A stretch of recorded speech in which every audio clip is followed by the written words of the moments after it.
जा रहा है और ऑडियो की क्वालिटी कैसी है एक बार आप लोग कंफर्म करिए, ताकि आज का जो लाइव सेशन है इसको शुरू किया जाए। सभी बच्चे एक बार जल्दी से जल्दी लाइव आ जाइए। बहुत सारे ऐसे मेरे प्यारे बच्चे हैं जो लाइव आ चुके हैं। चलिए, जैसे मशरक के Vipul, Shweta, Nishad, Divya, Rajnish, Aarohi Kumari, Aishwarya, Raj YT, Rajesh Kumar Yadav, ask board, बहुत बढ़िया, सोना, बहुत बढ़िया। सभी बच्चे लाइव आ चुके हैं और आप सभी बच्चों से एक निवेदन है कि आप लोग सेशन को शेयर कर दीजिए। रिजवाना आस्क बोर्ड की स्टूडेंट, नरेंद्र कुशवाहा, चरणजीत चहता, सौरभ, बहुत बढ़िया, अभिनंदन, शशि, बहुत अच्छा, वेरी गुड। बहुत सारे ऐसे बच्चे हैं जो लाइव आ चुके हैं। तो चलिए बाबू क्लास को शुरू करते हैं। बाबू आज की क्लास में हम लोग क्या पढ़ने वाले हैं, जल्दी जल्दी बताइए। तो बाबू थोड़ा सा पहली बात कि खांसी हो गया है थोड़ा सा हमें, तो थोड़ा अगर बीच क्लास में खांस खूस दे तो कान को थोड़ा सा कष्ट आप अपना दे दीजिएगा, ठीक है। चलिए आप देखिए, आज के क्लास में हम लोग क्लास 12 का क्या पढ़ने वाले हैं, हिंदी पढ़ने वाले हैं। और हिंदी के काफी महत्वपूर्ण 100 वीवीआई ऑब्जेक्टिव क्वेश्चन को करेंगे, जो बहुत ज्यादा इंपॉर्टेंट है आपके फाइनल बोर्ड परीक्षा के लिए। तो सभी बच्चे क्या करिए, चैनल पे पहली बार आए हुए हैं तो चैनल को सब्सक्राइब कर दीजिए। लाइक नहीं किए हैं बाबू, फटाफट से लाइक कर दीजिएगा। व्हाट्सएप ग्रुप में अगर आप ज्वाइन नहीं है तो नंबर नोट कीजिए मेरा 9135742024, ठीक है। आप इस पे क्या करिए, व्हाट्सएप मैसेज करिए और जल्दी से जल्दी क्या करिए, व्हाट्सएप ग्रुप में आप ज्वाइन हो जाइए। और आज पढ़ेंगे हम लोग क्लास 12 हिंदी का व्याकरण सहित 100 मोस्ट इंपोर्टेंट ऑब्जेक्टिव क्वेश्चन, जो आपके एग्जाम के लिए काफी ज्यादा महत्वपूर्ण रहेगा। आर्यन कुमार बाबू आपका नाम ले लिए, आपका नाम ले लिए, चलिए आपका नाम बाबू ले लिए है ना। चलिए क्लास को शुरू करते हैं। और बाबू ध्यान में रखना है, पीडीएफ नोट्स ले लीजिए, गलती मत करिए। मात्र 499 में आपको क्या मिल रहा है, ऑल सब्जेक्ट, सभी विषयों का चैप्टर वाइज ऑब्जेक्टिव हो चाहे सब्जेक्टिव हो, नोट्स हो, सब चीज मिलेगा। लेने के लिए एक नंबर नोट कीजिए, नंबर क्या है, 6299248935। आप इस पे संपर्क कर सकते हैं, नहीं तो डायरेक्ट आप आस्क बोर्ड का ऐप डाउनलोड कीजिए और वहीं से जाके क्या करिए बाबू, परचेस कर लीजिए। पहला नंबर क्वेश्चन लगाया जाए, आप सभी बच्चे एक बार यस तो कहिए कि हाँ गुरुजी। पहला नंबर क्वेश्चन लगाइए और आपको साथ में मौखिक क्वेश्चन पूछा जाएगा जिसका आंसर आपको देना पड़ेगा, ठीक है। बहुत इंटरेस्टिंग क्लास होगा, मजा ही मजा होगा इस क्लास में। देखिए पहला नंबर क्वेश्चन आपके सामने की कौन सी कृति रामधारी सिंह दिनकर की लिखी हुई है, यानी इनमें से कौन सा है जो रामधारी सिंह दिनकर का लिखा हुआ है। रामधारी सिंह दिनकर वही जो बिहार के बेगूसराय में सिमरिया नामक गांव में बाबू क्या हुआ था, उनका जन्म हुआ था, है ना, वही रामधारी सिंह दिनकर। तो बाबू अगर आपसे पूछा जाए कि उर्वशी के लेखक कौन है, उर्वशी जिसपे ज्ञानपीठ पुरस्कार उनको मिला था, है ना। संस्कृति के 4 अध्याय किसका लिखा हुआ है, तो आप कहिएगा यही रामधारी सिंह दिनकर, जो हमारे मिट्टी, हमारी बिहार की मिट्टी से संबंधित है। वही जिनको क्या मिला था प्यारे बच्चों, संस्कृति के 4 अध्याय पे साहित्य अकादमी पुरस्कार मिला था। तो ये बात आपको ध्यान में रखना है। अब बोला जाए कि रामधारी सिंह दिनकर की लिखी हुई कौन सी है, तो बाबू रामधारी सिंह दिनकर का लिखा हुआ कौन सा है, शुद्ध कविता की खोज किसका लिखा हुआ है बाबू, आप कहिएगा रामधारी सिंह दिनकर का। आप क्या कहिएगा, रामधारी सिंह दिनकर का। पुनर्नरवा गलत आंसर, स्मृति की रेखाएं गलत आंसर। अब एक क्वेश्चन हम आपसे मौखिक करते हैं, ठीक है। अब एक क्वेश्चन आपसे मौखिक और नाम लिख दिया जाएगा। क्वेश्चन क्या है कि कविता के नए प्रतिमान के लेखक कौन है, देखते हैं किसका राइट आंसर आता है। कविता के नए प्रतिमान के लेखक कौन है, फटाफट से राइट आंसर बताइए। देखते हैं कौन सा बच्चा दे देता है। अरे छोटन, छोटन, माँ का लाडला छोटन, सबसे पहले आया है छोटन का, छोटन का, वेरी गुड। किसका आया हुआ है बाबू, आप कहिएगा छोटन जी का। तो यहाँ पे हम लिख देते हैं क्या, छोटन, है ना। छोटन जी का राइट आंसर आया है, छोटन जी, वेरी गुड, बहुत बढ़िया। इसी प्रकार से आंसर आप लोग देते रहिए, बहुत अच्छा। उसके बाद है श्वेता का, सौरव कुमार का है, रामधारी सिंह दिनकर गलत आंसर है बाबू। यहाँ पे याद रखना है कि संजीव कुमार कुशवाहा है बाबू, रामधारी सिंह दिनकर किस हिसाब से दे रहे हैं, आप लोग गलती कर रहे हैं, गलत करिएगा नाम नहीं लेंगे बाबू, गलत करिएगा, राम नाम नहीं लेंगे आपका। नवमर सिंह, चलिए बहुत बढ़िया, वेरी गुड वेरी गुड। चलिए आगे बढ़ जाइए। अगला अगला क्वेश्चन आपके सामने कि अज्ञेय जी के पिताजी का क्या नाम था। देखिए क्वेश्चन क्या है कि जो अज्ञेय है, अज्ञेय का पूरा नाम क्या है बाबू, तो हीरानंद वत्ससेन अज्ञेय, ठीक है ना बाबू। यहां पे अगर आपसे पूछा जाए कि अज्ञेय जी के पिताजी का क्या नाम था, तो अज्ञेय जी के पिताजी का नाम क्या था, डॉक्टर हीरानंद शास्त्री, है ना। अज्ञेय जी के पिताजी का नाम क्या था, डॉक्टर हीरानंद शास्त्री था। ये आपको याद रखना है। अगेन ने क्या लिखा हुआ है बाबू, तो आप कहिएगा अगेन रोज कहानी लिखा हुआ है। रोज कहानी के लेखक कौन है? अगेन ही है, ये भी आपको क्लियर रखना है, स्पष्ट रखना है। अब देखिए आगे कि प्रथम विश्व युद्ध में इंग्लैंड किसके विरुद्ध लड़ रहा था, यानी किसके खिलाफ लड़ रहा था। प्रथम विश्व युद्ध का ही ना बाबू चर्चा किया गया है, उसने कहा था कहानी में। अब बाबू यहाँ पे क्वेश्चन ये है कि प्रथम विश्व युद्ध में इंग्लैंड किसके खिलाफ लड़ रहा था? विरुद्ध का मतलब क्या? प्रतिद्वंदी कौन था उसका? तो आप कहिएगा कि ये जर्मनी के खिलाफ लड़ रहा था। और इसमें बाबू किसकी तरफ से लाना सिंह युद्ध लड़ रहे थे? तो लाना सिंह जो थे बाबू इंग्लैंड के तरफ से थे। और बाबू किसके पलटन को मार गिराया? तो जर्मन पलटन को मार गिराया। क्लियर रखिएगा। अब देखिए कि चंपारण में धांगड़ कहां से आया। अब ये धांगड़ क्या है बाबू, आपको हम बता देते हैं। चंपारण में धांगड़ कहां से आए?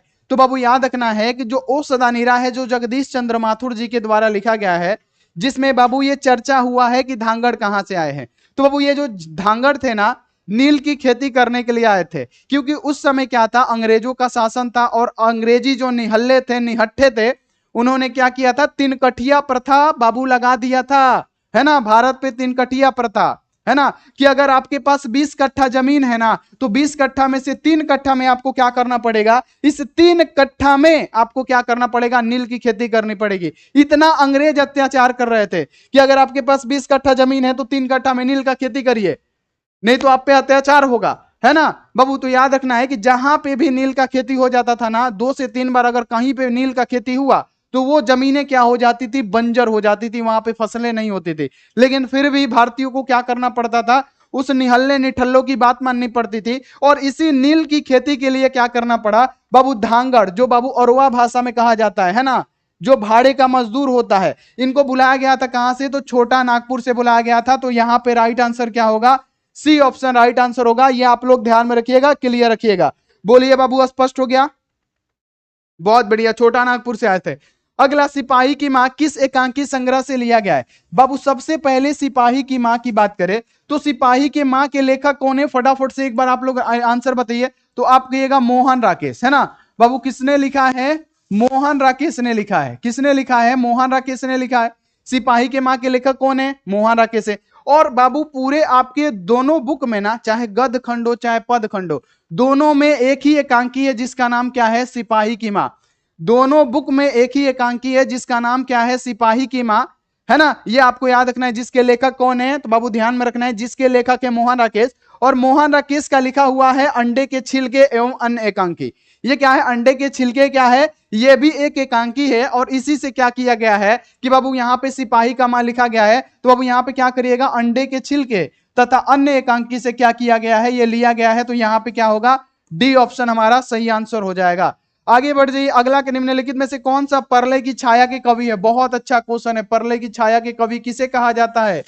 जल्दी जल्दी राइट आंसर बताइए। परले की छाया के कवि किसे कहा जाता है? पहला है निराला। बाबू निराला जी को नहीं कहा जाता है। परले की छाया की कवि निराला जी को नहीं कहा जाता है। दूसरा है सुभद्रानंदन पंत, नहीं, गलत आंसर। राजकुमार वर्मा, गलत आंसर। अगर आपसे पूछे परले की छाया के कवि किसे कहा जाता है? बाबू जयशंकर प्रसाद को कहा जाता है। अब एक मौखिक, अब एक क्या होगा? मौखिक होगा। अब सुनिए यहाँ पे, अब आप लोग क्या करिएगा? रेडी रहिएगा, ठीक है। अब ये एक मौखिक, अब ये मौखिक क्वेश्चन क्या होने वाला है? थोड़ा सा ध्यान दीजिएगा सभी बच्चे, ठीक है, थोड़ा सा ध्यान दीजिएगा कि जयशंकर प्रसाद का महाकाव्य कौन सा है? एक बार फटाफट से राइट आंसर देखते हैं किसका आता है। जिसका भी आएगा नाम लिखा जाएगा। फटाफट से कमेंट पे पेन दी नजर। कमायनी, बहुत बढ़िया। ये तो छोटन का आ गया जी। छोटन फिर बाजी मार गया, वेरी गुड, बहुत बढ़िया। कमायनी कमायनी, छोटन छोटन, बाबू फिर छोटन का आया। आप लोग कहाँ सोए हैं, है ना? छोटन का फिर आ गया। आप लोग कहाँ सोए हैं? आप लोग भी तो आंसर दीजिए। कमायनी, बहुत बढ़िया, वेरी गुड। और किसका आया हुआ है? नवीन कुशवाहा का आया हुआ है। और किस बच्चे का आया हुआ है? बाबू गलत आंसर। यहाँ पे प्रियांशु राज का सही आंसर आया हुआ है। और किसका है? मनीष कुशवाहा, सुमन कुमारी का, आर्टिस्ट छोटू, बहुत बढ़िया, वेल डन। सभी बच्चे इसी प्रकार से पढ़ते रहिए, मजा आ रहा है, वेरी गुड। आगे बढ़िए। अगला, कि सलाम कहानी संग्रह किसका है? बाबू सलाम किसका लिखा हुआ है? सलाम कहानी संग्रह किसका है? तो आप क्या कहिएगा कि सलाम लिखा गया है जयशंकर प्रसाद के द्वारा। बाबू सलाम कहानी संग्रह जयशंकर प्रसाद का नहीं है। अगर बोला जाए सलाम कहानी संग्रह किसका है, तो बाबू यहां पर ध्यान में रखना है, ये ओम प्रकाश वाल्मीकि जी का है। जिन्होंने जूठन लिखा है, और जूठन क्या है? आत्मकथा है। तो अगर पूछा जाएगा सलाम कहानी संग्रह किसका लिखा हुआ है, तो बाबू ध्यान में रखना है ये लिखा हुआ है किसका? ओम प्रकाश वाल्मीकि का, है ना। तो ओम प्रकाश वाल्मीकि हमारा क्या होगा? सही आंसर। अगला, पंडित राम अवतार क्या थे? तो बाबू जो पंडित राम अवतार थे ये ज्योतिषी और वैद्य थे। तो ये आप लोग क्लियर रखिएगा, जब इस चैप्टर को समझाएंगे तो आपको क्लियर हो जाएगा। अब आगे बढ़िए कि जे कृष्णमूर्ति का जन्म कब हुआ? जे कृष्णमूर्ति, बहुत अच्छा क्वेश्चन है बाबू। शिक्षा संभाषण के लेखक कौन है? तो आप कहिएगा जड्डू कृष्णमूर्ति हैं, है ना। जे कृष्णमूर्ति है। अब जे कृष्णमूर्ति का पूछा गया है कि जन्म कब हुआ था, आप बताइए कि जे कृष्णमूर्ति का जन्म कब हुआ? आप कहिएगा 12 मई, है ना। आप कहिएगा 12 मई, है ना, 12 मई 1895 को, है ना। 12 मई कितना हुआ था बाबू? यहाँ पे याद रखना है 1895 को बाबू क्या हुआ था? इनका जन्म हुआ था, है ना। अगर पूछा जाएगा जे कृष्णमूर्ति का जन्म कब हुआ? 12 मई 1895 को क्या हुआ था? इनका जन्म हुआ था। ये आप लोग क्लियर रखिएगा। अब जे कृष्णमूर्ति के पिता का नाम क्या था? ये क्वेश्चन पूछा जाता है कि जे कृष्णमूर्ति के पिता का नाम क्या था? तो नारायण जद्दू था, नारायण मूर्ति नहीं, नारायण जद्दू था। ये भी आप लोग स्पष्ट रखिएगा। आगे की पद्मावत के रचनाकार कौन है? अब ये गजब का क्वेश्चन है, पढ़ाया हुआ है कि पद्मावत के लेखक कौन है? क्या जयसी है, क्या सूरदास है, या तुलसीदास है, या कालिदास है, या दिनकर जी हैं? तो बाबू अगर आपसे क्वेश्चन पूछेगा पद्मावत, है ना, तो बाबू पद्मावत में अगर पूछा जाएगा कि किसका लिखा हुआ है, तो ये मलिक मोहम्मद जैसी का लिखा हुआ है। और पद्मावत और रत्नसेन की कथा को बाबू मलिक मोहम्मद जैसी ने किससे सींचा हुआ है? इस प्रकार का क्वेश्चन पूछा जाता है कि पद्मावत की कथा को मलिक मोहम्मद जैसी ने किससे सींचा हुआ है? तो आप आंसर दीजिएगा कि अपने आंसुओं से सींचा है ना, रत्नसेन को और पद्मावत की कथा को। ठीक है, तो ये आप लोग क्लियर रखिएगा। अगला कि सूरदास के गुरु का नाम क्या था? ये बहुत अच्छा क्वेश्चन है, देखते हैं कौन सा बच्चा राइट आंसर बताता है कि सूरदास के गुरु। तो बाबू सूरदास, बाबू याद रखना है कि सूरदास कृष्ण भक्ति कवि थे, ठीक है। और इनके गुरु का नाम क्या था? वल्लभाचार्य था। क्या था? वल्लभाचार्य। ठीक है, याद रखना है कि सूरदास के जो गुरु थे ये क्या थे? वल्लभाचार्य थे। तो इनके गुरु का नाम क्या हो जाएगा? वल्लभाचार्य हो जाएगा। क्या हो जाएगा? इनके गुरु का नाम वल्लभाचार्य। वहीं अगर आपसे पूछा जाएगा कि तुलसीदास के गुरु का नाम क्या था, तो आप क्या जवाब दीजिएगा कि तुलसीदास के गुरु का नाम क्या था? तो तुलसीदास के गुरु कहे जाते हैं कौन? नरहरि दास। लेकिन अगर सूरदास का बोला जाए तो सूरदास कृष्ण भक्ति कवि हैं। और बाबू ध्यान में रखना है कि सूरदास के गुरु जो है वल्लभाचार्य है, यह भी आपको ध्यान में रखना है। आगे बढ़िए कि तुलसीदास का मूल नाम क्या था? जो तुलसीदास थे जो राम भक्त कवि है, जो राम भक्त कवि है बाबू कौन? तो ध्यान में रखना है तुलसीदास। और तुलसीदास के मूल नाम, सब किसी का मूल नाम होता है, यानी जो तुलसीदास है इनका मूल नाम क्या था? तो इनका मूल नाम था बाबू, याद में रखना है, राम बोला। क्योंकि ये राम भक्त कवि थे, बम बोला नहीं था, हरि बोला नहीं था बाबू, ये राम भक्त कवि थे, इसीलिए इनका नाम क्या था? तो राम भक्त था। यहाँ पे राम बोला था, ये आप लोग क्लियर रखिएगा। अगला, भक्तमाल के रचयिता कौन है? गजब का क्वेश्चन है कि भक्तमाल के रचयिता कौन है? तो बाबू कबीर दास नहीं है भक्तमाल के रचयिता, गुरु नानक जी नहीं है, यहाँ पे रौदास नहीं है, नाभादास। नाभादास भक्तमाल के लेखक नाभादास जी है। और यहाँ पे क्या होगा? D option. आगे बढ़िए कि भूषण के पिता का क्या नाम था? बहुत अच्छा क्वेश्चन है। अब पूछा जाता है कि किसके कविताओं में वीर रस पाया जाता है? तो भूषण की कविताओं में वीर रस पाया जाता है। भूषण किस काल के कवि माने जाते हैं? तो भूषण जो है ऋतिक काल के कवि माने जाते हैं, ऋतिक काल के कवि माने जाते हैं। ठीक है, अब अगर आपसे पूछा जाएगा कि भूषण के पिता का नाम क्या था, तो भूषण के पिता का नाम था रत्नाकर त्रिपाठी। क्या नाम था बाबू? रत्नाकर त्रिपाठी। और ए ऑप्शन हमारा क्या हो जाएगा? Right answer. आगे बढ़ी कि जयशंकर प्रसाद किस वाद के कवि थे? जयशंकर प्रसाद कौन से वाद से संबंधित थे बाबू? तुमुल कोलाहल कला के लेखक कौन है? जयशंकर प्रसाद है। अब जो जयशंकर प्रसाद है, जो तुमुल कोलाहल कला है, वो किससे लिया गया है? किसका अंश है? तो कामायनी का अंश है, ये भी आप लोग ध्यान में रखिएगा। और जो जयशंकर प्रसाद है ये किस वाद से संबंधित है? तो आप कहिएगा छायावाद से संबंधित है। तो यहाँ पे क्या हो जाएगा? राइट आंसर हो जाएगा। यहाँ पे क्या हो जाएगा? राइट आंसर हो जाएगा। यहाँ पे क्या हो जाएगा? राइट आंसर हो जाएगा। ये आप लोग याद रखिएगा। चलिए, बहुत बढ़िया। क्या हो जाएगा? Right answer. बहुत बढ़िया, वेरी गुड। चलिए, सभी बच्चे राइट आंसर बता रहे हैं, बहुत अच्छा लग रहा है, बहुत बढ़िया, वेरी गुड। चलिए, वेरी गुड वेरी गुड, सभी का आंसर आ रहा है, गजब। चलिए, अब आगे बढ़ जाते हैं। अगला क्वेश्चन बाबू, अगला क्वेश्चन आपके सामने कि संयोगिता स्वयंवर किसकी रचना है ना। ये क्वेश्चन बहुत इंपॉर्टेंट है कि संयोगिता स्वयंवर किसकी रचना है। तो जो संयोगिता स्वयंवर लिखा है ना बाबू, ये बालकृष्ण भट्ट ने पहली बात नहीं लिखा है। संयोगिता स्वयंवर किसका रचना है? श्रीनिवासन दास का रचना है। तो संयोगिता स्वयंवर किसने लिखा? श्रीनिवासन दास ने लिखा। अगला, कौन सी रचना बालकृष्ण भट्ट की नहीं है? अब यहां पे आंसर लगाइए कि कौन सी रचना है जो बालकृष्ण भट्ट की नहीं है। कौन सी रचना बालकृष्ण भट्ट की है और कौन सी रचना बालकृष्ण भट्ट की नहीं है? तो बालकृष्ण भट्ट की रचना कौन है? नूतनम ब्रह्मचारी क्या है? बालकृष्ण भट्ट का रचना है। 100 अजान एक सुजान क्या है बाबू? बालकृष्ण भट्ट का है। बाबू यहाँ पे सद्भाव का अभाव क्या है? बालकृष्ण भट्ट का है। लेकिन ये परीक्षा गुरु किसका है? तो बाबू आप क्या कहिएगा? श्रीनिवास दास का। किसका? श्रीनिवास दास का है, श्रीनिवास दास का। तो श्रीनिवास दास हमारा क्या हो जाएगा? पूरा का पूरा राइट आंसर हो जाएगा। और ये आप लोग ध्यान में रखिएगा, बहुत ज्यादा इंपॉर्टेंट है। और एक बार वीडियो को शेयर कर दीजिए बाबू, एक बार फटाफट से वीडियो को शेयर कर दीजिए। अब देखिए, पलटन का विदूषक कौन था? तो बाबू विदूषक यानी जो मजाकिया किस्म का होता है, हास्या किस्म का होता है, यानी पलटन का विदूषक कौन था? तो जो पलटन का विदूषक था बाबू, याद रखना है कौन था? वजीरा सिंह था, है ना। वजीरा सिंह था पलटन का विदूषक, यानी वो हास्या किस्म का आदमी होता है, मजाकिया किस्म का, जो सबको हंसाते खिलाते रहता है, वो विदूषक कौन था? तो बाबू वजीरा सिंह था। ये आप लोग क्लियर रखिएगा। अगला, जे कृष्णमूर्ति क्या थे? बाबू जे कृष्णमूर्ति को क्या कहा जाता है? तो बाबू विश्व शिक्षक कहा जाता है। जे कृष्णमूर्ति को क्या कहा जाता है? विश्व शिक्षक के रूप में जाना जाता है। आगे बढ़िए कि ओम प्रकाश वाल्मीकि के कहानी संग्रह का नाम बताएं। अब बाबू यहाँ पे एक बात हमको समझ में नहीं आता कि ओम प्रकाश वाल्मीकि के बोला गया है कि कहानी संग्रह कौन कौन सा है, इसमें से कहानी कौन कौन सा है? तो आप क्या कहिएगा? जूठन तो आत्मकथा है, लेकिन ये कहानी में ही आता है।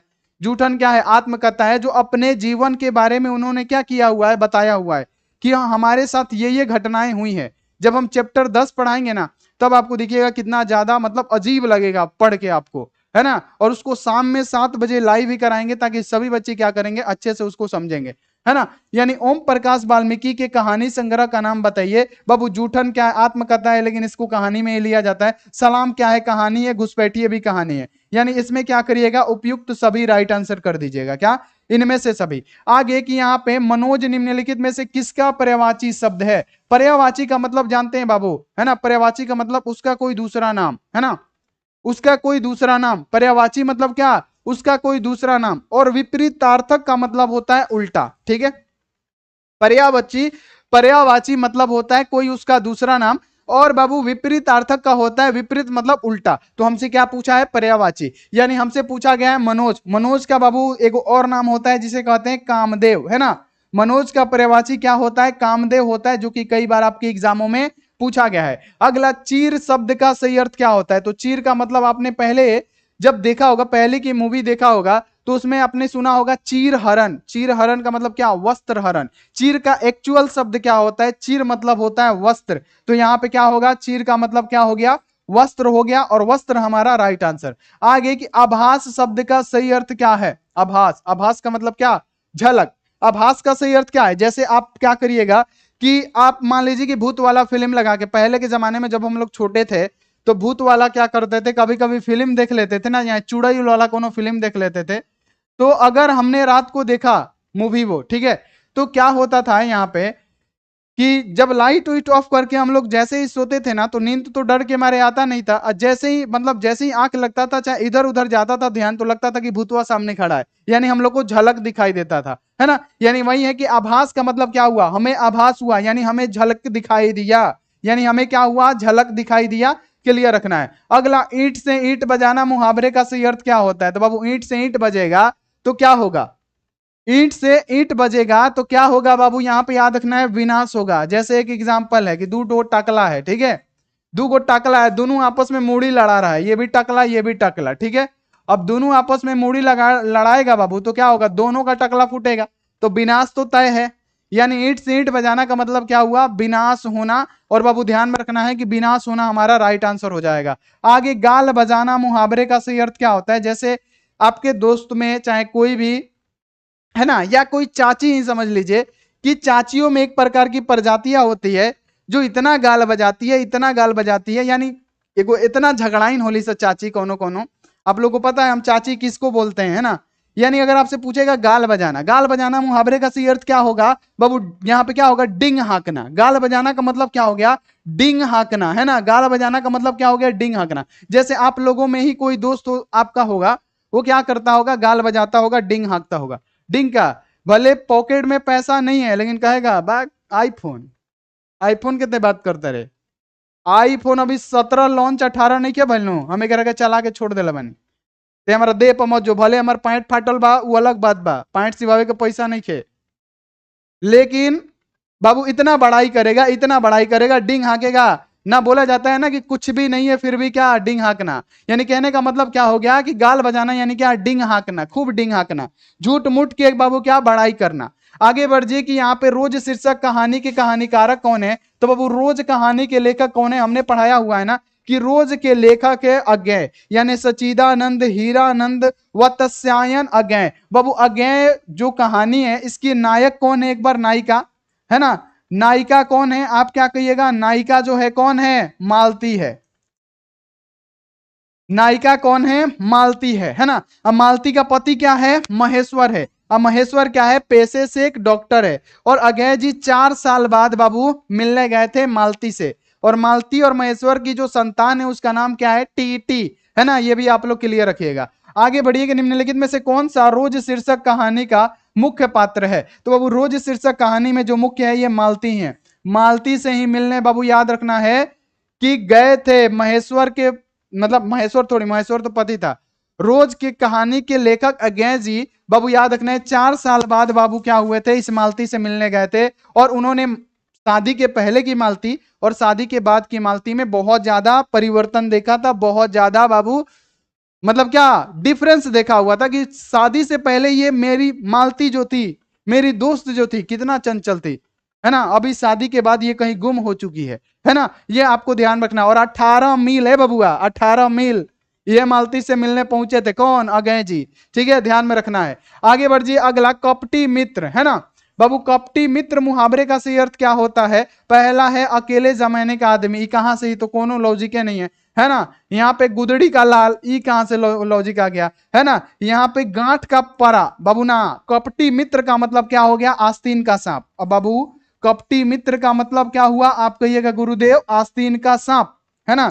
यानी आप लोगों में दोस्त भी होगा जो क्या करेगा कि आपके साथ रहेगा, आपका दिया हुआ खाएगा, लेकिन आपके दुश्मन से क्या करेगा, हाथ मिलाएगा, आपकी बातों को क्या करेगा, शेयर करेगा। तो वो क्या है, कपटी मित्र है, आस्तीन का सांप है। ठीक है, आगे बढ़ जाइए। अगला अगर मगर करना, है ना। अगर मगर करना मुहावरे का सही अर्थ क्या है, तो अगर मगर करना मुहावरे का सही अर्थ होता है बाबू टाल मटोल कहना। जैसे माई बाप कहा कि रे बबुआ जो आलू पटाओ आओ, है ना, जो धान काटी आओ, तो आप लोग क्या करते हैं, चाहे जो पानी ले आओ, तो आप लोग टाल मटोल करने लगते हैं, अभी काम बा, पढ़ाई बा, ऑनलाइन क्लास बा, कैसे करी, ऐसे आप लोग करने लगते हैं। यानी कहने का मतलब टाल मटोल करना। आगे बढ़ जाइए कि भूगोल का विशेषण क्या होगा, तो बाबू जैसे हमने बताया भारत का विशेषण भारतीय, उसी प्रकार से भूगोल का विशेषण हो जाएगा भौगोलिक। तो भौगोलिक कौन कौन से बच्चे आंसर दे रहे हैं, राइट आंसर। अब एक क्वेश्चन पूछे, बहुत हार्ड क्वेश्चन पूछे थे, बहुत हार्ड क्वेश्चन पूछेंगे और देखते हैं कौन सा बच्चा राइट आंसर देगा। और सभी बच्चे पहले रेडी रहिए कमेंट पे हाथ धर के, और जितना तेजी से हो सके उतना तेजी से आप लोग कमेंट बॉक्स में आंसर दीजिएगा ताकि आपका नाम हम लिख पाए। पहला बाबू यहां पे याद रखना है क्वेश्चन है कि रामधारी सिंह दिनकर की माता का नाम क्या था, एक बार बता दीजिए जल्दी जल्दी, देखते हैं कौन सा बच्चा बताता है। 10 सेकंड का टाइम है। रामधारी सिंह दिनकर की माता का नाम क्या है, जल्दी जल्दी जल्दी जल्दी जल्दी जल्दी फटाफट से, अभी तक किसी का नहीं आया, किसी का नहीं आया, किसी का नहीं आया।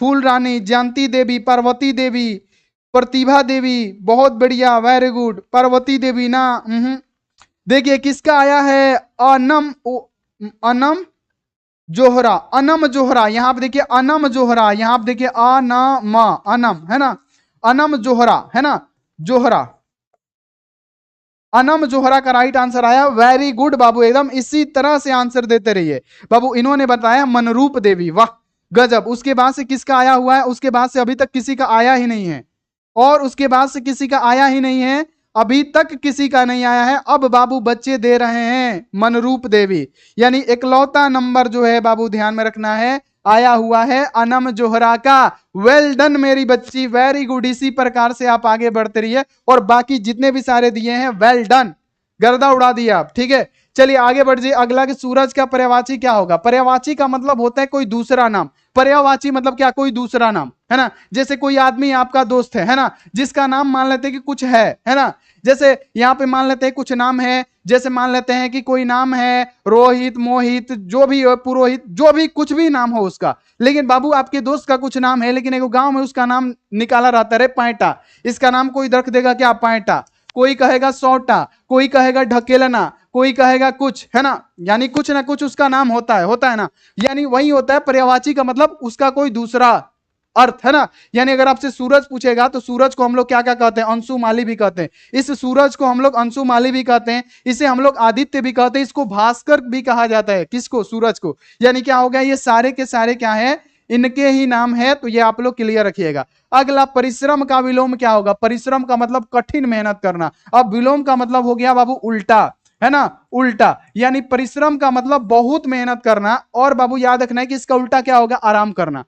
तो जो बाबू अभी परिश्रम करेगा वो तो उसको सफलता मिलेगी। और एक बात आप लोग हमारा अच्छे से ध्यान रखिएगा इस बात को, कि जो भी आज मेहनत कर रहा है ना, तो बाबू उसको फल जरूर मिलेगा। भगवान उसी को देता है जो मेहनत करता है ना। ऊपर वाला उसी को देता है जो मेहनत करता है। ऊपर वाला ऐसा नहीं है कि सोए हुए व्यक्ति को आके एक बार क्या करेगा, दे देगा, है ना। ऐसा कुछ भी नहीं है बाबू। भगवान या परमात्मा या अल्लाह या ईश्वर उसी को देता है जो बाबू मन से लगन से लगे रहता है, उसी को सब कुछ मिलता है।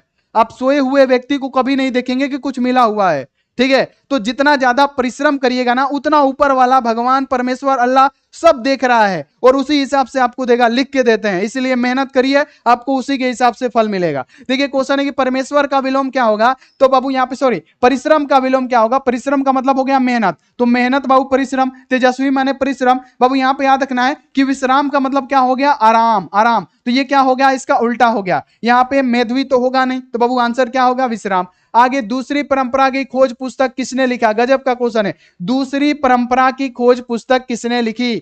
दूसरी परंपरा की खोज पुस्तक अरुण कमल ने नहीं लिखा, रामधारी सिंह दिनकर ने नहीं लिखा। यहां पे बाबू याद रखना है किसने लिखा, नवअमर सिंह ने लिखा। दूसरी परंपरा की खोज पुस्तक नवअमर सिंह। प्रगीत और समाज किसने लिखा, नवअमर सिंह ने लिखा, है ना। तो ये आप लोग याद रखना। इतिहास और आलोचना किसने लिखा, नवअमर सिंह ने लिखा। तो एक क्वेश्चन से इतने सारे क्वेश्चन बन रहे, ध्यान में रखना है। आगे बढ़िए अगला की कावित्री सुभद्रा कुमारी चौहान की कृतियों के नाम लिखे। बाबू सुभद्रा कुमारी जो चौहान है ना, ये जो सुभद्रा कुमारी चौहान है, इन्होंने क्या लिखा है, पुत्र वियोग लिखा हुआ है। क्या लिखा हुआ है इन्होंने, पुत्र वियोग, है ना। ये इनका एक पुत्र होता है, और इस पुत्र का बहुत अच्छी तरीके से लालन पालन करती है ना। भगवान से जाके मांगती है, कितना कुछ ये नहीं करती उस पुत्र के लिए, फिर भी उस पुत्र का क्या हो जाता है, असमय निधन हो जाता है।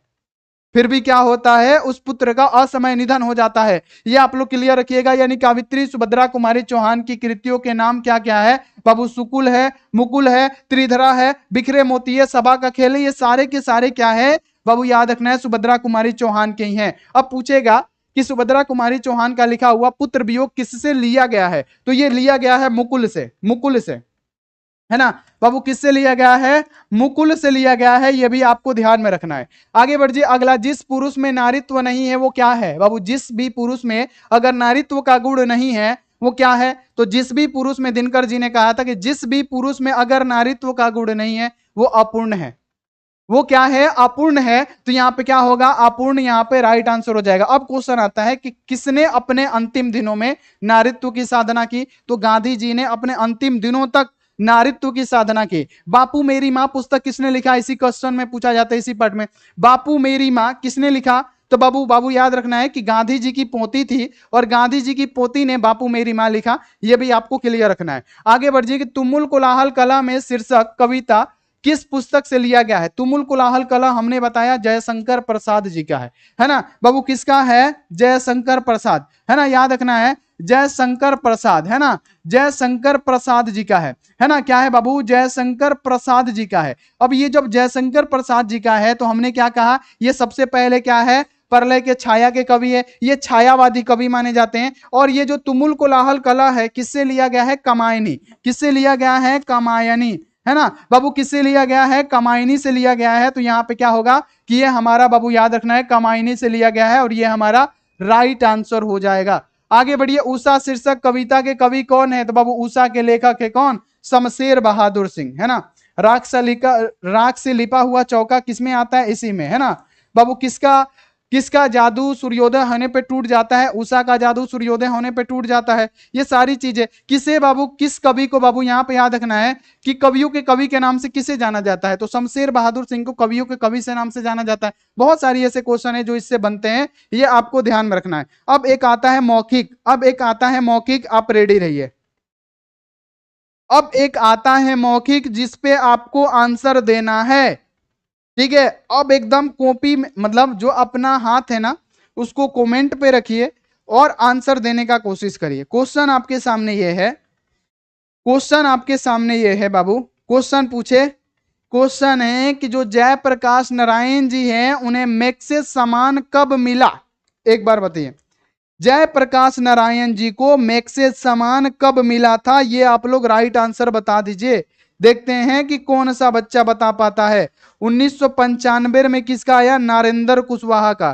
कितना आया हुआ है, 1965। बहुत बढ़िया, वेरी गुड। नरेंद्र का सबसे पहले आया हुआ है।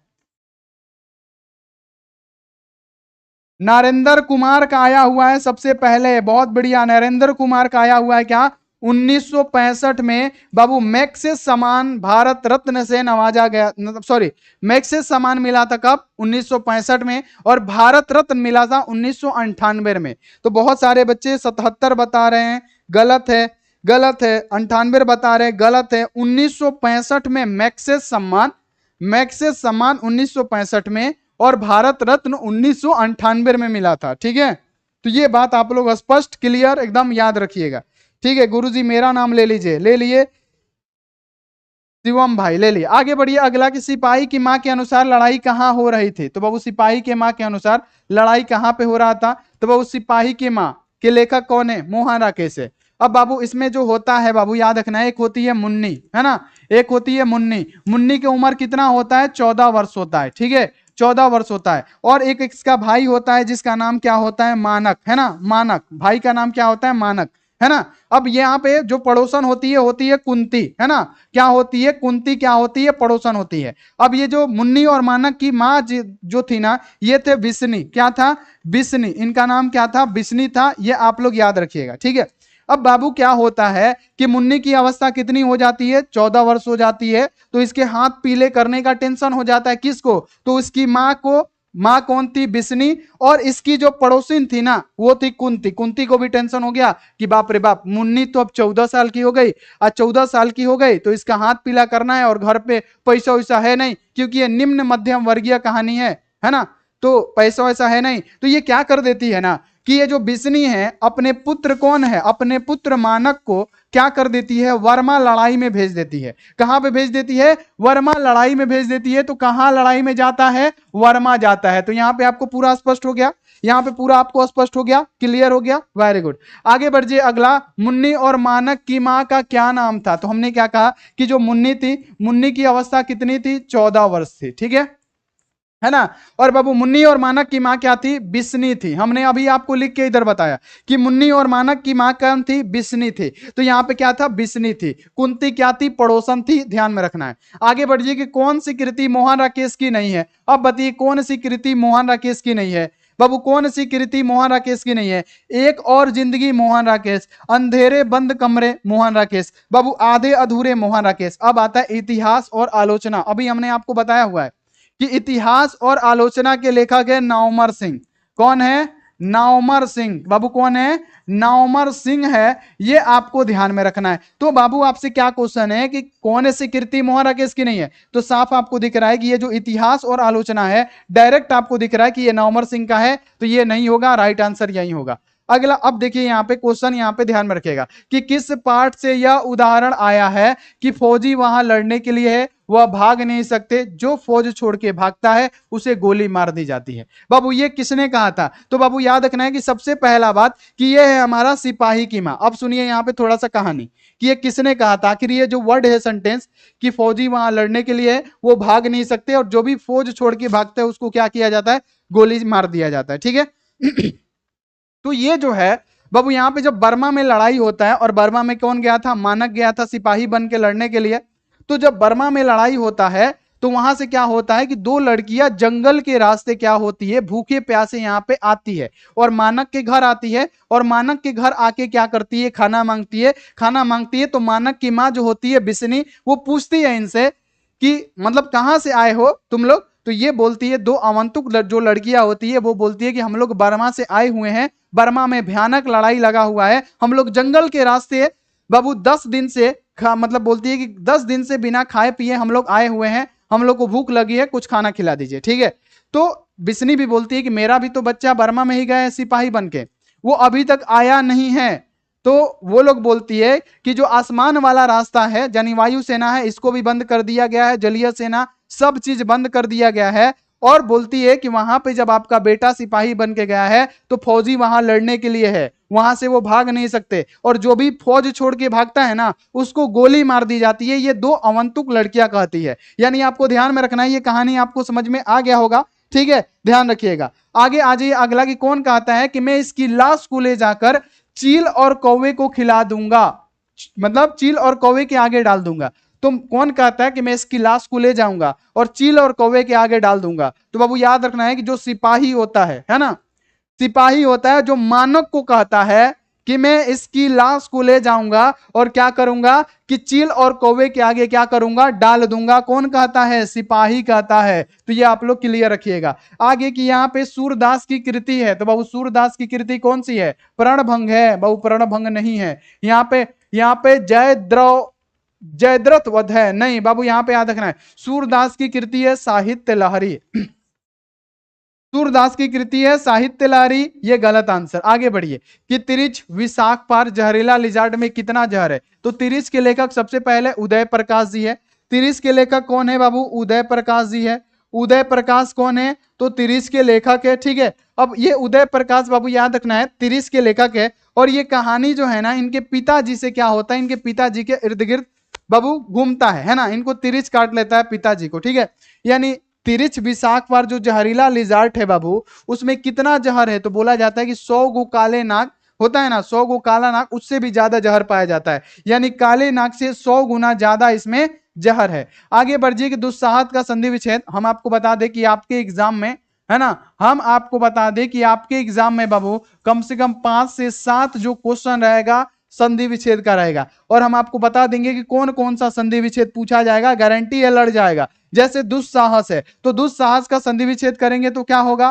पहले होगा दुह, है ना, उसके बाद से क्या होगा? जोड़ यहां पे हो जाएगा साहस, तो ये मिल के क्या बनेगा बाबू? दुस्साहस बन जाएगा। तो दुह प्लस साहस कहीं पे दिख रहा है जी? हाँ देखिए डी ऑप्शन में दिख रहा है, तो दुस्साहस का क्या होगा? दुह प्लस साहस मिलके दुस्साहस बनेगा।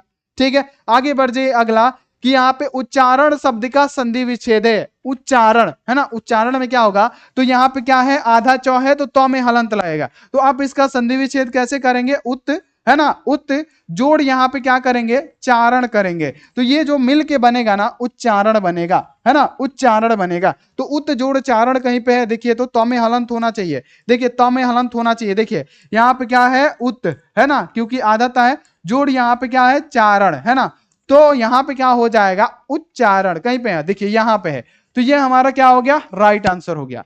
आगे बढ़ जाइए अगला कि आंख में कौन सा लिंग है? अब लिंग से हम आपको बता दे कि बाबू आपके एग्जाम में 4 क्वेश्चन पूछा जाता है लिंग से, है ना, कि आंख में कौन सा लिंग है। तो आंख में जो लिंग होता है प्यारे बच्चों, आंख आंख आंख आंख, ये जो आंख है, आंख में कौन सा लिंग है? तो बाबू आंख में स्त्रीलिंग है, ये जो आंख है स्त्रीलिंग रूप है ना। आंख जो है कौन सा लिंग है? आंख में होता है स्त्रीलिंग, गाल में होता है स्त्रीलिंग, याद रखिएगा। तो आंख क्या है? आंख स्त्रीलिंग है। ठीक है, याद रखिएगा। आगे बढ़ जाइए अगला कि चंपारण में गांधी जी की चमत्कार की कथा किसने लिखा? चंपारण है ना, चंपारण, जिसमें बाबू यहाँ पे किस पार्ट से है ये? तो बाबू जगदीश चंद्र माथुर का लिखा हुआ ओ सदानीरा का है। अब बाबू क्वेश्चन ये है कि चंपारण में गांधी जी के चमत्कार की कथा को किसने लिखा? तो बाबू चंपारण में गांधी जी की चमत्कार की कथा को लिखा था इस सिवान की धरती से, है ना। बाबू याद रखना है कि इस सिवान की धरती से एक नेता थे जिनका नाम क्या है? डॉक्टर राजेंद्र प्रसाद, है ना, डॉक्टर राजेंद्र प्रसाद। और डॉक्टर राजेंद्र प्रसाद ने बाबू क्या किया है, लिखा हुआ है। ये आप लोग क्लियर रखिएगा। जीरादेई इनका घर है, हम इनके घर भी घूमने गए हैं, देखने गए हैं। अगला देखिए कि अपने पांव में कुल्हाड़ी मारना का क्या अर्थ है। अपने पांव में कुल्हाड़ी मारना, तो बाबू अपने पांव में कुल्हाड़ी मारना का मतलब क्या हुआ, जानबूझकर अपना नुकसान करना। इसका एक एग्जांपल हम दे देते हैं कि जैसे मेरे प्यारे स्टूडेंट हैं, है ना, ये क्या कर रहे हैं कि थ्योरी का क्लास छोड़ के ज्यादा से ज्यादा ऑब्जेक्टिव का रटने वाला चीज कर रहे हैं, जो कि सफलता आपको क्या मिलेगी, थ्योरी पढ़ के मिलेगा, कॉन्सेप्ट पढ़ के मिलेगा, है ना। अगर आप कॉन्सेप्ट कर लेते हैं पूरा का पूरा क्लियर हो जाएगा, आपको रटना नहीं पड़ेगा। तो बाबू ये बात को आप लोग ध्यान में रखिएगा। आगे बढ़ जाइए कि शुष्क का विलोम, विलोम का मतलब होता है उल्टा, विलोम का मतलब उल्टा, शुष्क मतलब क्या हुआ, सूखा हुआ, है ना, है ना। शुष्क का विलोम क्या होगा, तो वो शुष्क का मतलब होता है सूखा हुआ, तो ये तो विलोम नहीं होगा क्योंकि इसका पर्यायवाची हो गया। पूर्वा का मतलब ही होता है शुष्क।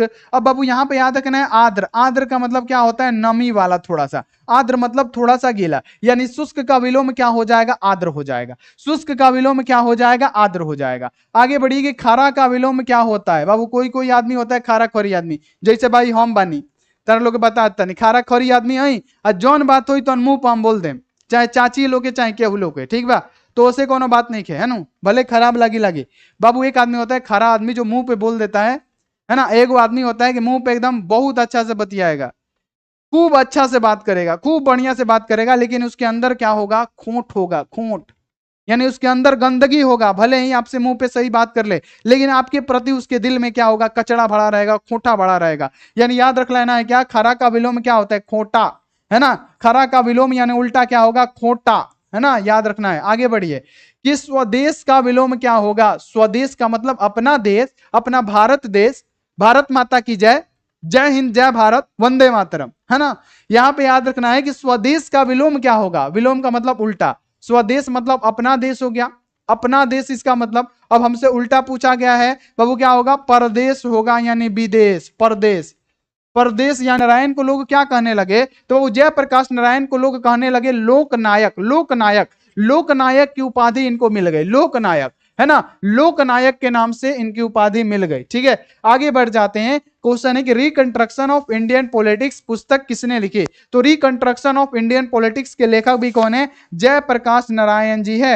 अब बाबू यहाँ पे एक बात आता है कि इन्होंने क्या किया कि इनको पढ़ने का शौक था, किसको, जयप्रकाश नारायण जी को। इन्होंने आईएससी की परीक्षा बिहार विद्यापीठ से कर ली, फिर इन्होंने क्या किया कि स्वामी सत्यदेव का भाषण सुना, और भाषण सुना और उसमें उन्होंने क्या सुना कि जो गरीब बच्चे होते हैं अमेरिका में मजदूरी करके पढ़ सकते हैं, तो ये क्या करेगा, चले गए अमेरिका पढ़ने। अब जब अमेरिका गए तो इन्होंने बहुत सारा मेहनत किया बाबू, यहाँ पे होटलों में काम किए, बहुत ऐसा मतलब जूता पॉलिश किए, बहुत सारा काम किए, और वहां पे इतने कठिनाइयों के साथ क्या किए, पढ़े, है ना। जो कि यहाँ वहां पे उन्होंने जाके इतना कठिनाइयों से पढ़ा लिखा, जब ये वापस आए तो लोग इन्हें क्या कहने लगे, अमेरिका का दलाल कहने लगे। तो ये भी आपको क्लियर रखना है। अगला, उन्नति का विलोम क्या होगा, तो उन्नति का मतलब क्या, आगे बढ़ना, और अवनति का मतलब क्या, नीचे आना। तो उल्टा पूछा गया, उन्नति का मतलब होता है प्रगति, और बाबू उल्टा क्या होगा, अवनति यानी ऊपर, उन्नति यानी क्या, उन्नति माने ऊपर, अवनति माने क्या, नीचे।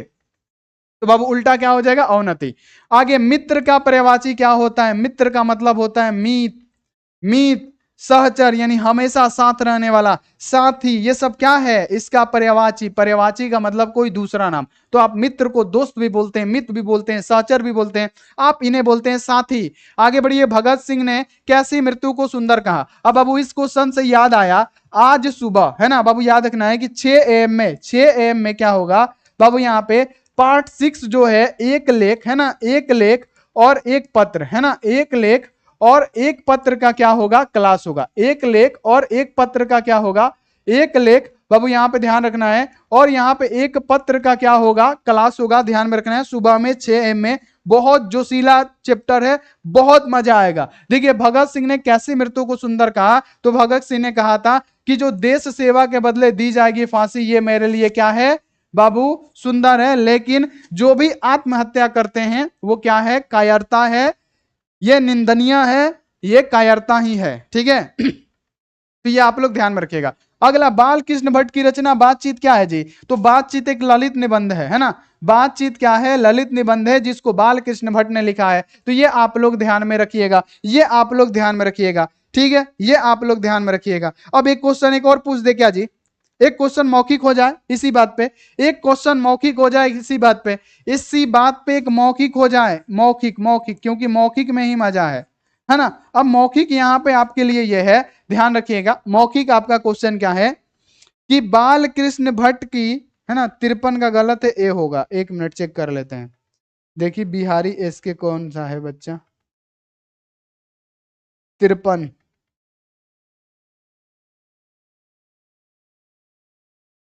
अभी चेक हो जाएगा। स्वदेश का प्रदेश नहीं होगा, अपना देश होगा। गजब का हाल है यार। आप लोग प्लीज ऐसा करिए मत जिससे रुक जाए क्लास, ठीक है।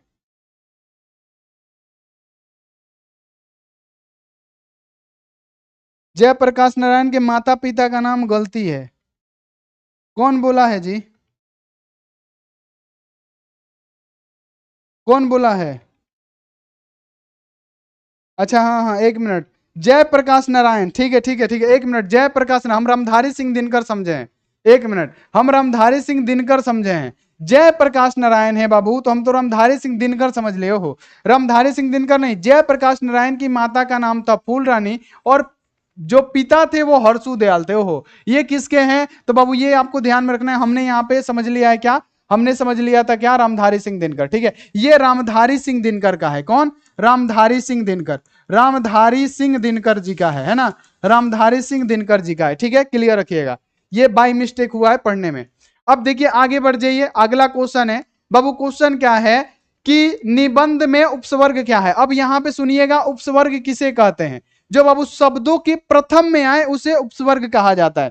जो शब्दों के प्रथम में आए उसे उपसर्ग कहते हैं। देखिए निबंध में कौन सा उपसर्ग होगा, तो पहले क्या आएगा, पहले आएगा नी, उसके बाद से आएगा, प्यारे बच्चों पहले क्या आएगा, तो पहले आएगा नी, उसके बाद से क्या आएगा, बंध आएगा। तो बाबू हमने क्या कहा कि जो शब्दों के पहले आए उसे हम लोग क्या कहते हैं, उपसर्ग कहते हैं। तो निबंध में सबसे पहले क्या आ रहा है, आप कहिएगा नी आ रहा है, तो नी हमारा क्या हो जाएगा, उपसर्ग हो जाएगा, है ना। जो शब्दों के प्रथम में आए, जैसे नी, उसके बाद से बंद होगा, तो क्या होगा, उपसर्ग हमारा नहीं हो जाएगा। अब आगे बढ़िए कि जी जान में कौन सा समास है। तो बाबू समास में हम बता दें कि अगर जिसका बाबू प्रथम और अंतिम पद प्रधान हो उसे क्या कहते हैं हम लोग, समास कहते हैं, द्वंद्व समास, है ना।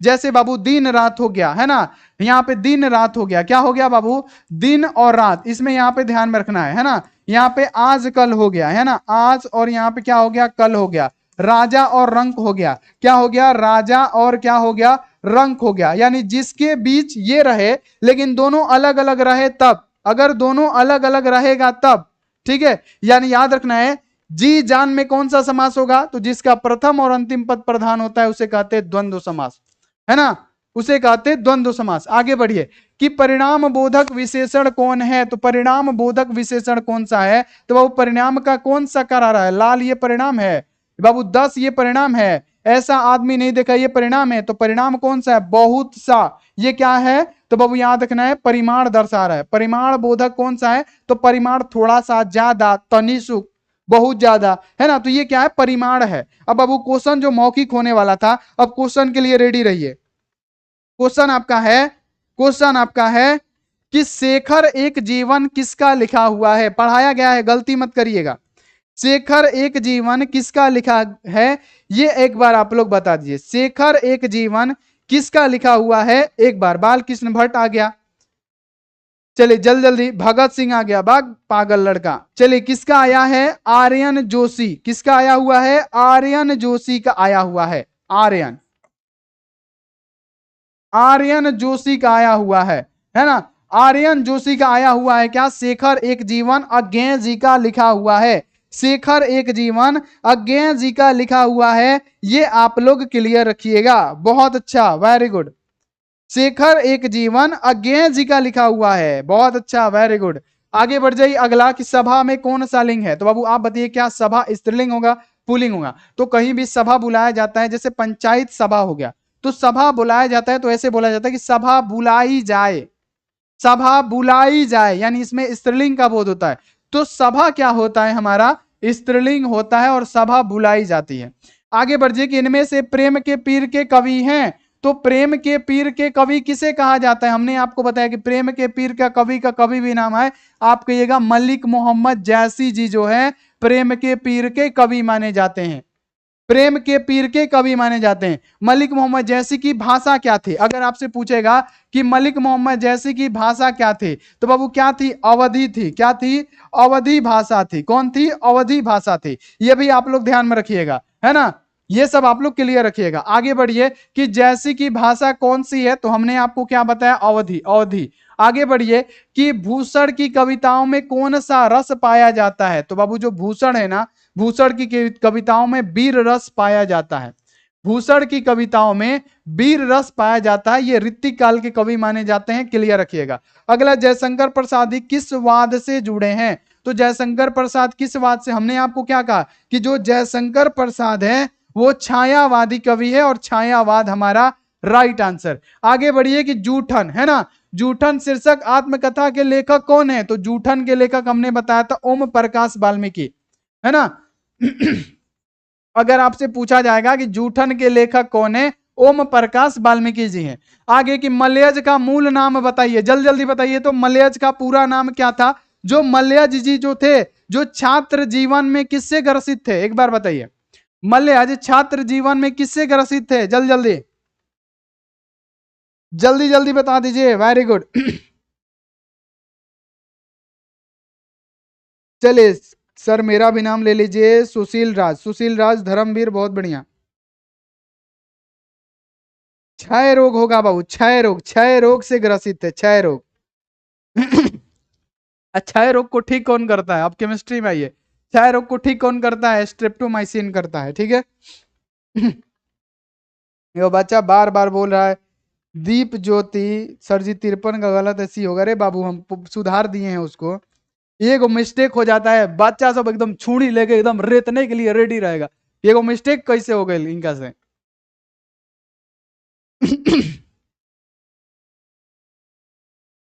रामधारी सिंह दिनकर बता दिए, हमको लगा रामधारी सिंह दिनकर का है।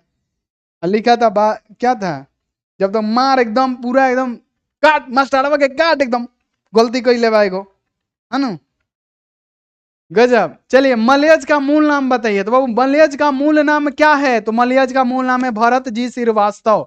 भरत जी श्रीवास्तव मलयज का मूल नाम। अगला, तुलसीदास के माता पिता का नाम क्या था? तो तुलसीदास की जो माता थी, अब ये तुलसीदास कौन से भक्त कवि थे? राम भक्त कवि थे। तुलसीदास ये राम भक्त कवि थे बाबू, ध्यान में रखना है। लग रहा है सही में कट गया क्या जी गाला? पहुंचने लगा हमारा आवाज। देखिए यहाँ पे क्वेश्चन है आपके सामने कि तुलसीदास की माता का नाम क्या था? तो तुलसीदास की माता का नाम था हुलसी। पिताजी क्या थे? आत्माराम दुबे थे। अब पत्नी पूछेगा तो क्या बताइएगा जी? पत्नी का नाम क्या था? पत्नी कौन थी? है ना, रत्नावली। पत्नी कौन थी? रत्नावली थी। आप लोग ध्यान में रखिएगा मेरे बच्चे। चलिए अगला है कनक का अर्थ क्या होता है? जैसे आपने सुना होगा कनक ज्वेलर्स, कनक मंदिर। कनक का मतलब क्या होता है प्यारे बच्चों? सोना, सोना, सोना, सोना। आगे बढ़िए कि गले मढ़ना मुहावरे का सही अर्थ क्या होता है?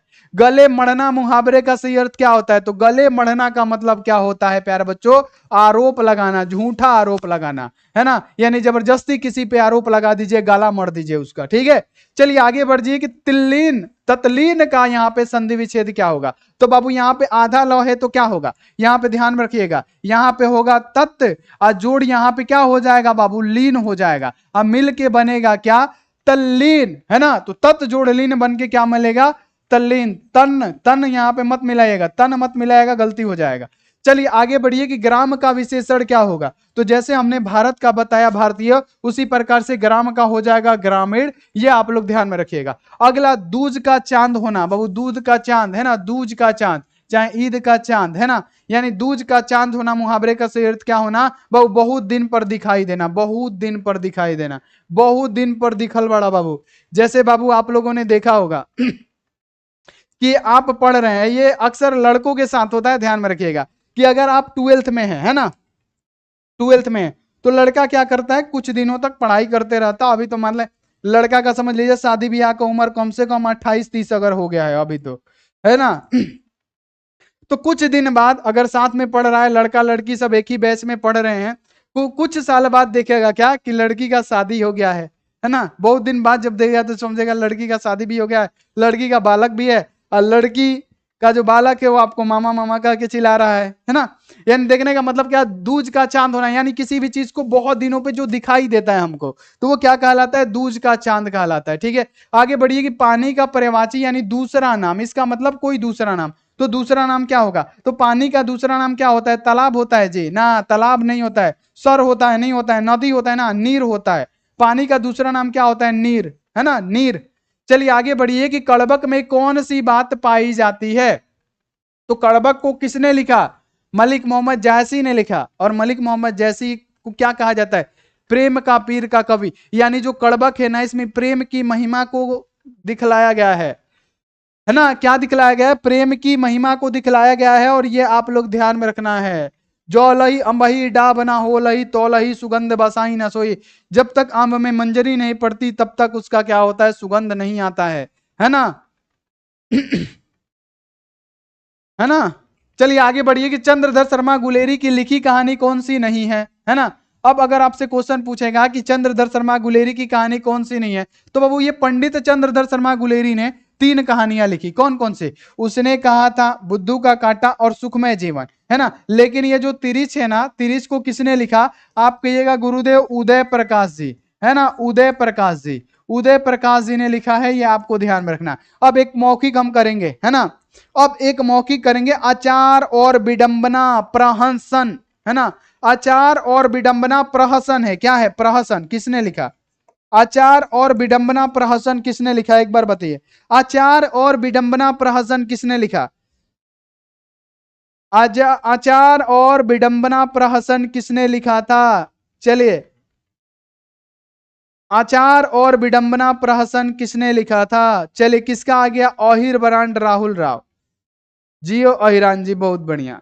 किसका आया हुआ है, बाल कृष्ण भट्ट का आया हुआ है, जो कि है ओहिर बरांड राहुल राव, राहुल राव, है ना, राहुल राव का आया हुआ है ना, राहुल राव जी का आया हुआ है, बहुत बढ़िया। बाबू किसका है प्रहसन, ध्यान में रखना है, आचार और विडंबना ये किसका है, तो बालकृष्ण भट्ट का है। आगे बढ़िए, सच है जब तक मनुष्य बोलता नहीं तब तक उसका गुण दोष प्रकट नहीं होता है ना, है ना। सच बात है कि जब तक मनुष्य बोलता नहीं है तब तक उसका गुण दोष प्रकट नहीं होता है।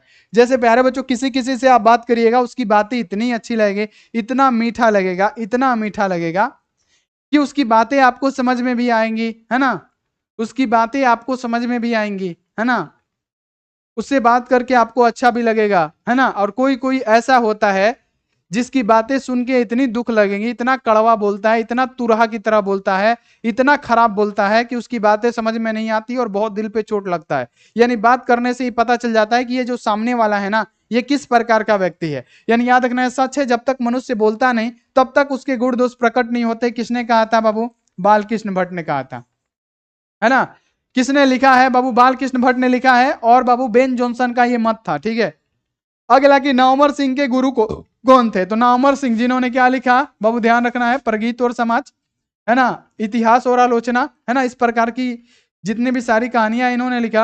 और नामवर सिंह के गुरु कौन थे, तो नामवर सिंह के गुरु थे बाबू कौन, हजारी प्रसाद द्विवेदी, हजारी प्रसाद द्विवेदी, है ना, हजारी प्रसाद द्विवेदी नामवर सिंह के गुरु थे। आगे कि बिस्नी और मुन्नी को किसकी प्रतीक्षा थी, तो ये जो बिस्नी है जो मानक की माँ होती है, जो क्या होती है, मानक की माँ होती है, और बाबू मुन्नी की जो क्या होती है, माँ होती है, बाबू इसकी किसकी प्रतीक्षा थी, तो मानक की चिट्ठी का, है ना, क्योंकि ये बर्मा गया था लड़ाई करने, तो मानक की चिट्ठी की क्या था बाबू, प्रतीक्षा था। क्लियर रखिएगा। अगला कि ओ सदा नीरा किस नदी को नामित बनाकर लिखा गया, तो ओ सदा नीरा में बाबू, ओ सदा नीरा के लेखक कौन है, जगदीश चंद्र माथुर है, और उसमें किस नदी की चर्चा है, गंडक नदी की चर्चा है। और यहाँ पे जगदीश चंद्र माथुर ने बताया है कि गंडक नदी के चारों तरफ बाढ़ आने का कारण क्या है।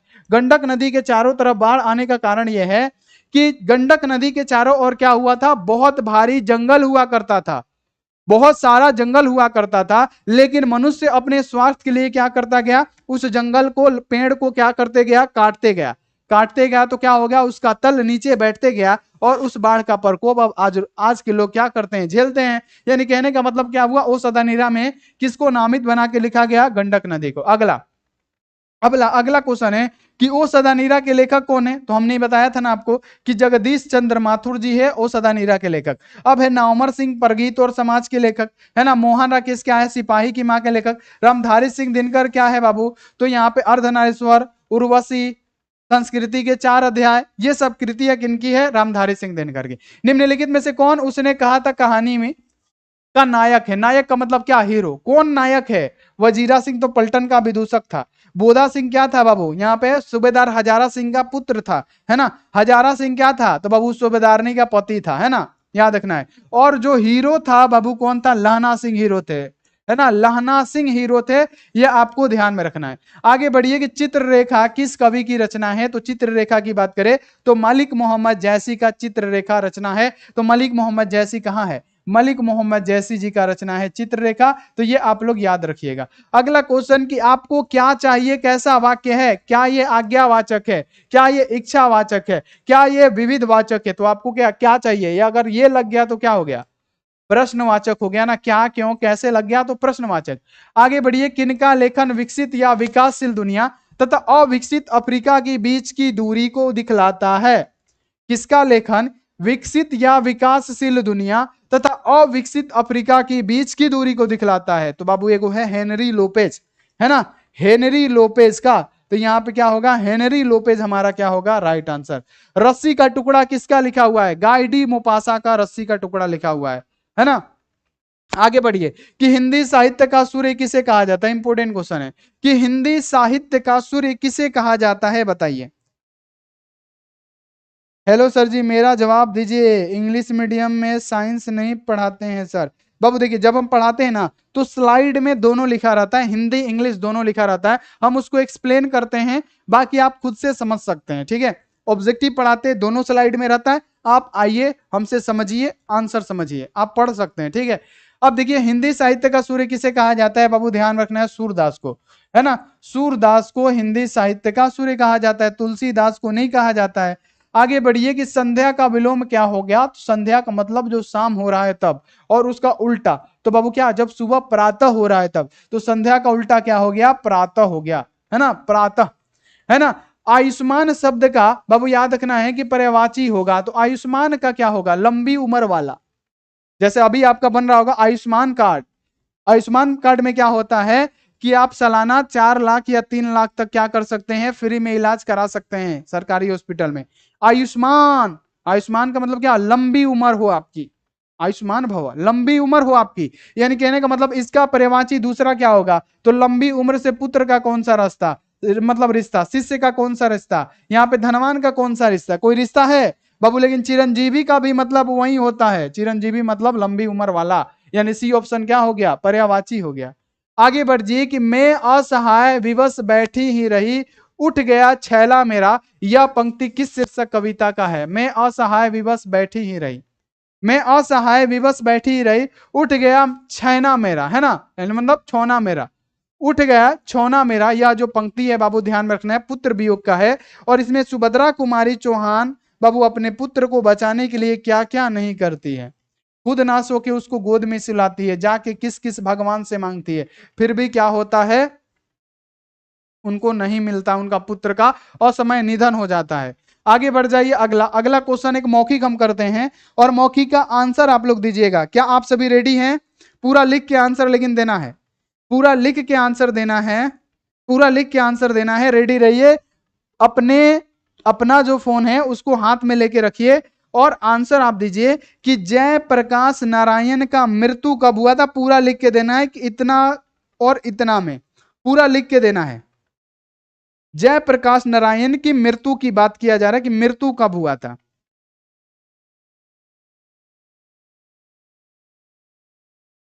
पूरा लिख के देना, ऐसे नहीं चलेगा। देखिए, शशि पाल राज कहा गया है, लेकिन ऐसे नहीं देना है, पूरा लिख के दीजिएगा तब आंसर ले। 11 अक्टूबर, आस्क बोर्ड लवर सूरज, 11 अक्टूबर 1979, ना गलत आंसर है, सही है लेकिन थोड़ा सा घबरा गए हैं।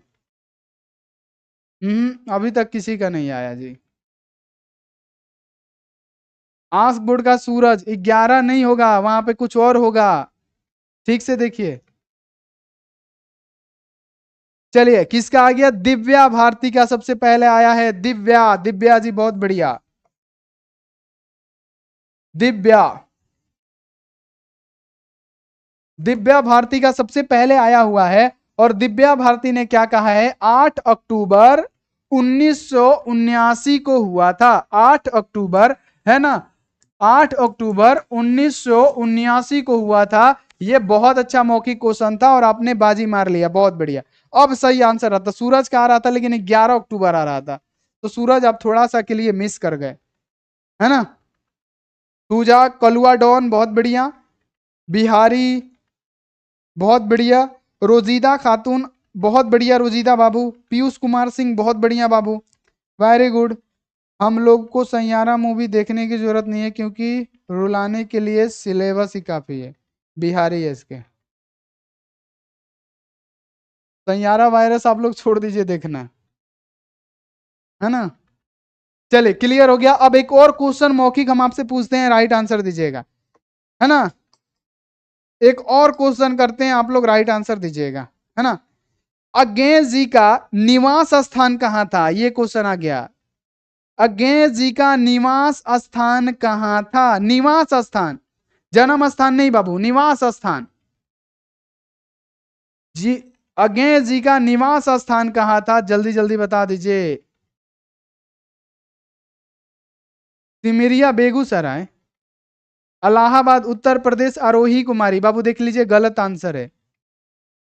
देखिए किसका आया हुआ, अभिषेक का आया हुआ है, करतारपुर, अभिषेक बहुत बढ़िया, करतारपुर पंजाब, अभिषेक जी के लिए बहुत बढ़िया।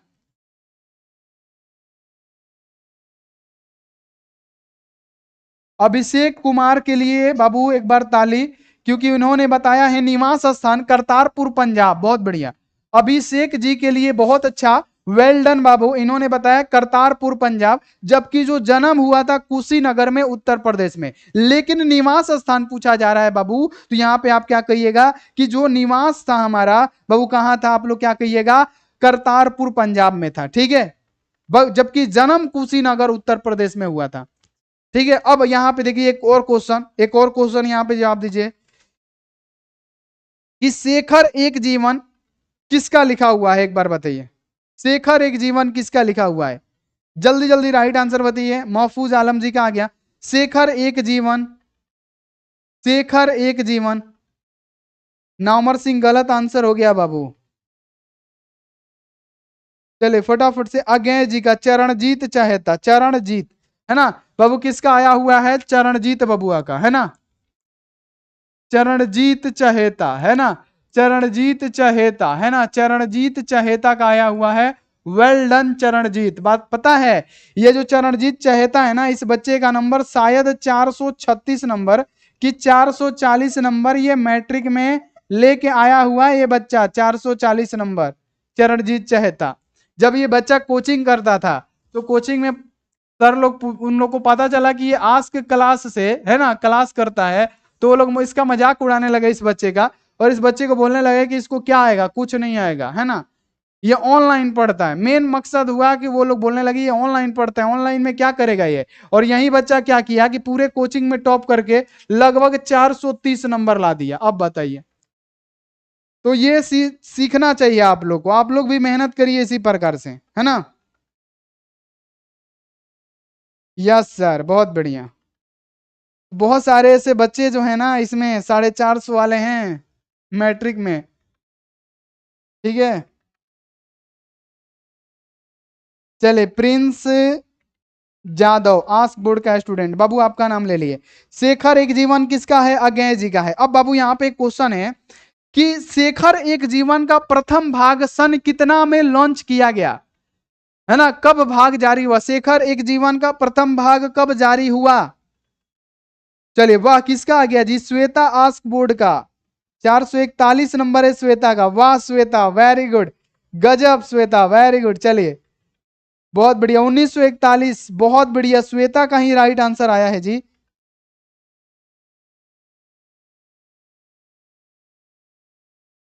श्वेता का ही राइट आंसर आया है, बहुत बढ़िया श्वेता वेरी गुड। 1941 में पहला भाग और 1944 में दूसरा भाग शेखर एक जीवन का बाबू क्या हुआ था, रिलीज हुआ था। बहुत बढ़िया, वेरी गुड, सभी का राइट आंसर आ रहा है, बहुत बढ़िया। बाबू जाने से पहले रुक जाइए, आप लोग जा रहे हैं ना तो प्लीज लाइक करके जाइए, इतना मेहनत करके आपके लिए पढ़ा रहे हैं, एक लाइक कर दीजिए, ठीक है, एक लाइक करिए। और सुबह में आइएगा कितना, 6 AM में। 6 AM में हम क्या करेंगे, जो हिंदी का जो चैप्टर 6 है, जिसका नाम क्या है, एक लेख और एक पत्र, जो भगत सिंह मतलब शहीद भगत सिंह के द्वारा लिखा गया है। जो जो हमारा बहु यहाँ पे लेख है वो स्टूडेंटों के नाम है, और पत्र जो है सुखदेव के नाम जो लिखा हुआ है, उसके बारे में हम पढ़ाएंगे और बहुत मजा आएगा आपको, तो जरूर आइएगा 6 बजे, ठीक है।